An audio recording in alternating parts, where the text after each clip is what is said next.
Hello, I am Michael Collins and this is Media Focus. In this video, we are going to be looking at the upcoming game Assassin's Creed Valhalla, and essentially I'm going to be explaining how I know for a fact that this game is going to be a massive financial success.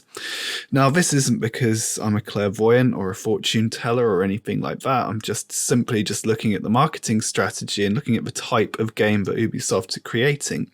I'm also going to be looking at a couple of theoretical perspectives from a media studies perspective as well, which will give us an insight into how this game is going to do so well financially. So there's a couple of concepts we need to look at first of all. First of all is this idea of repetition and difference. So repetition, to repeat something, to do it over and over again, but then also difference as well, to do something differently. So this idea can be attributed to the genre theorist Steve Neale, who explored this idea of genre, of different types of media products. And he posited this idea that in order to be successful, a media product would need to repeat certain genre conventions in order to present an element of familiarity to audiences, but then would also need to offer something different to audiences as well. So something to allow audiences to differentiate different products.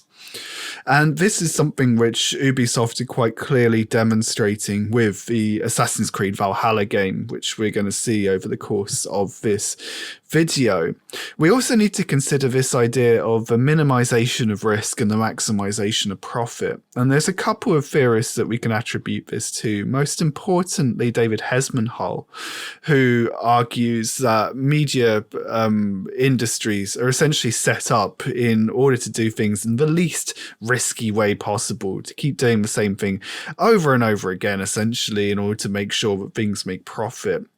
We can also look at the theory of Curran and Seaton as well, this idea of power and profit in the media industries. And this definitely applies to how Ubisoft essentially structure their enterprises. But essentially, yeah, we're going to be looking at those two theorists, the first two that I mentioned. So yeah, let's take a look at 4 reasons why the game Assassin's Creed Valhalla is going to be successful. So first of all, and this is something which has been very, very clear throughout the marketing, is that Assassin's Creed Valhalla is making explicit intertextual references to other games which are already successful. So up here on this slide, I have a screenshot from Skyrim, or the Elder Scrolls V Skyrim, which was released in 2011, a screenshot from The Witcher 3 Wild Hunt, and a screenshot from the upcoming video game Assassin's Creed Valhalla. And to be quite honest, if you don't know anything about video games, or at least kind of big budget AAA games, you might be thinking, well, all these screenshots are from the same game. They look so similar. And this is something which is intentional on Ubisoft's behalf. So essentially, on the left, we have Skyrim, which was an extremely successful game. Despite being released at the time of recording this video 9 years ago, it still continues to be a successful game and has been ported to modern consoles as well. The Witcher 3 Wild Hunt as well is also a significantly older game, and is also continuing to do very well and has recently had a full-on expensive Netflix series adaptation released as well. And in all these cases, essentially, Ubisoft has seen what has made these games successful and has quite clearly included some of the generic conventions which made these games successful.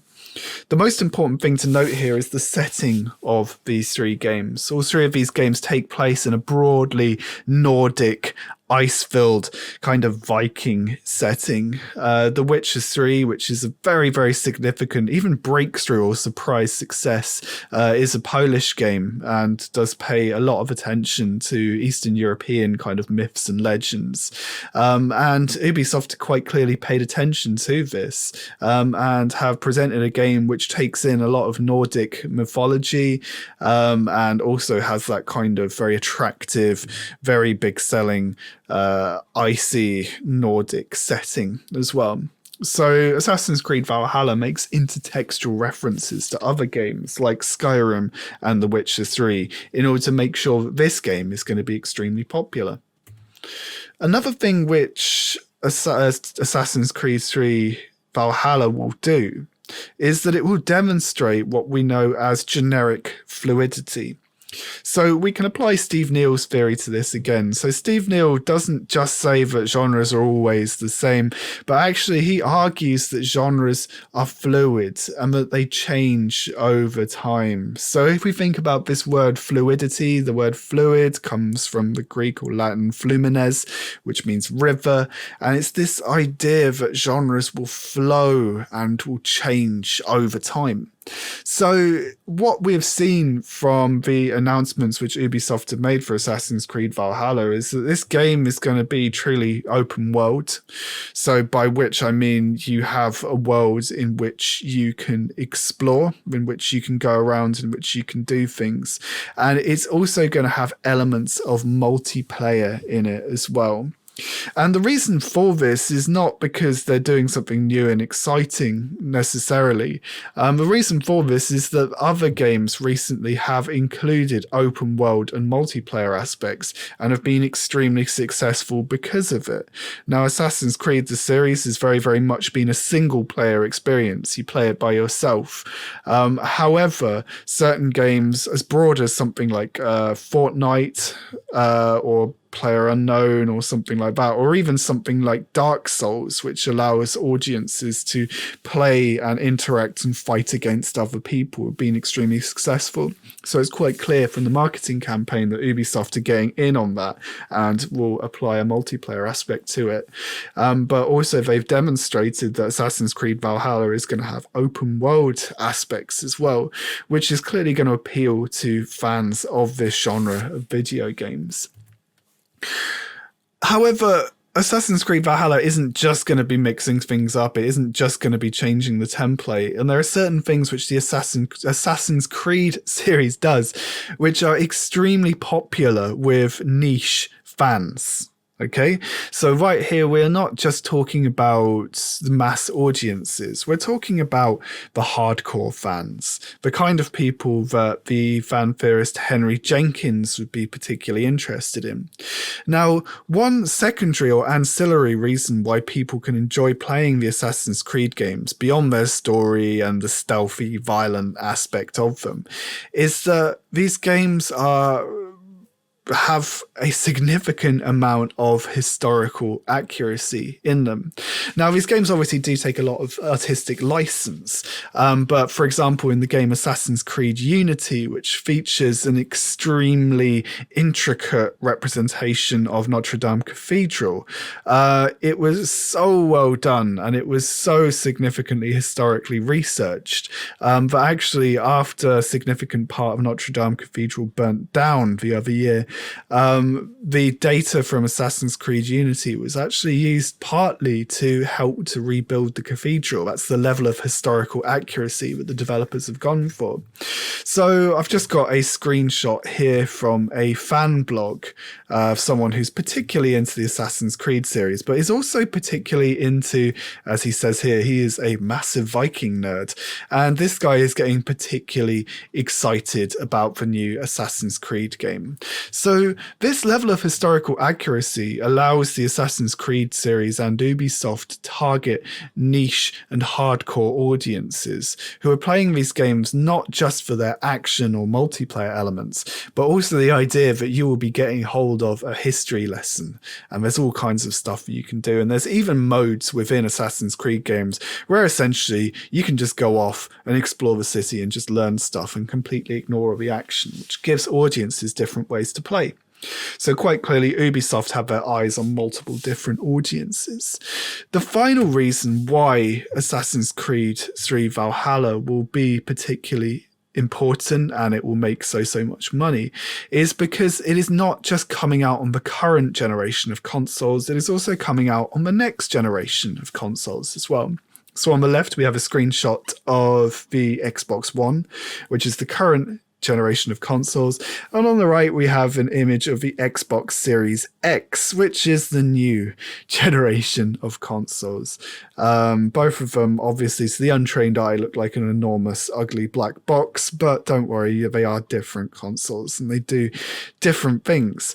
So essentially this is something which video games do, which is very, very different from basically any other form of media, is that they work in console series or console generations. So, for example, in 1995 or 1994 rather, Sony released their PlayStation console, and then in I think 1999, Sony released their PlayStation 2 console. And you cannot play a PlayStation 2 games on a PlayStation 1, which leads to something that we call planned obsolescence. So the original console has now become obsolete, which then means that audiences will need to buy a new and expensive console in order to continue buying new games. So video game manufacturers would argue that this is absolutely necessary, that technology continues to be increased every year, that, you know, we need to keep on moving forward. But then, of course, it is slightly annoying having to buy a new console every 5 years or so, because these aren't exactly cheap things to buy. However, Assassin's Creed Valhalla will not just be coming out on one console generation. So you can buy it for the all-new Xbox Series X, which isn't out yet, or you could buy it for your old and trusty Xbox One console, or indeed PlayStation 4 and whatever the successor to PlayStation 4 is called. So this allows Ubisoft to target hardcore players who have moved on to the Xbox Series X and are particularly interested in graphics and performance. But it also allows them to target what we call a core installed audience. So the kind of people who already own an Xbox One and don't really care about the next generation of graphics yet, which means that they can just play this game on their old console. So these are just 4 reasons how I know that Assassin's Creed Valhalla is going to be extremely successful. Now, of course, I might be completely wrong. There are multitudinous examples of games which completely flop despite doing everything right. But from these 4 examples that we've seen, so the idea it's coming out on multiple consoles, the idea that it's going to have all this historical accuracy for the hardcore fans, but it's going to demonstrate generic fluidity, i.e. it's moving on and it's changing, but also the fact that it's going to be very similar to games which have done well previously. All of these things indicate that this game is going to be a massive financial success and demonstrate that Ubisoft have minimized risk in order to maximize profit.